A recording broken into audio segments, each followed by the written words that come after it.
Okay, so hari ni sempoi punya pakaian saya sebab kita ada satu majlis pelancaran yang sangat istimewa. Jom ikut saya. Alamak, jalan salah pula. Sini.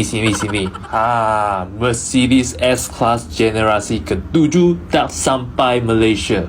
Wah, tengok dekor S ni. Inilah perincian. Okey lah, sebenarnya I tengah tengok benda yang lain.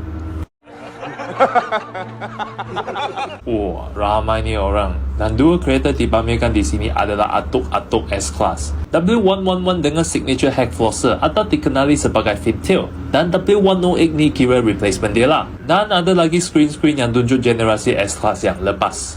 Stage ni macam happening je. Adakah S-Class akan muncul nanti kat sini? Oops, I dah salah. Stage ni terlalu kecil untuk anak sulung Mercedes-Benz. So, kita semua diminta bergerak dan tengok suasana yang dijana oleh lighting sini.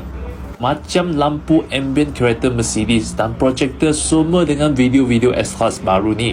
Wah, tengok product placement ni. You dah agak-agak tahu apakah tahap perbelanjaran belangannya. Gempak betul Mercedes. Okay, I senyap kejap. You tengok macam mana dia orang buat presentation.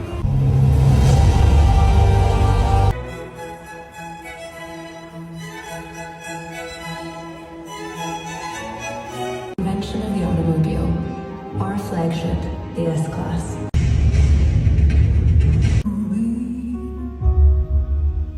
Take my hand.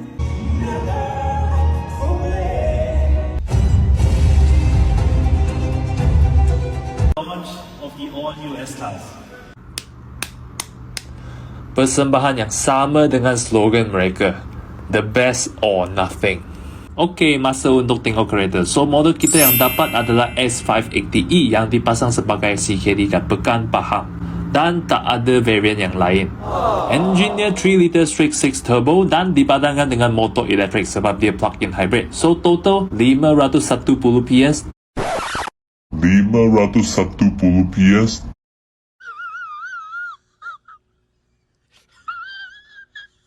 dan 750 Nm. So, dengan kuasa gabungan macam tu dan tambah lagi transmisi automatic 9 kelajuan, S-Class 2.4 tan ni boleh memercut ke 100 km/h dalam 5.2 saat saja. Okay, so itu je info yang driver atau driver kena tahu lah. Info seterusnya adalah untuk penumpang atau penumpang yang jarang pandu sendiri, aka pemilik yang benar. Lampu digital light dengan 3 LED unit yang terdiri dari 1.3 juta cermin mikro di setiap unit. So maksudnya resolusi yang sangat tinggi. Ia boleh memancarkan simbol amaran terhadap pelintas jalan, tanda jalan atau kalau you nak, you boleh tengok wayang dengan lampu ni. Tapi wayang tu tentang sejarah S-Class sajalah.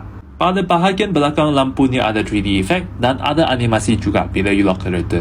Pembuka pintu ni dia akan sorokkan sendiri sebelum you unlock. Dan dia akan keluar macam CD player bila you unlock.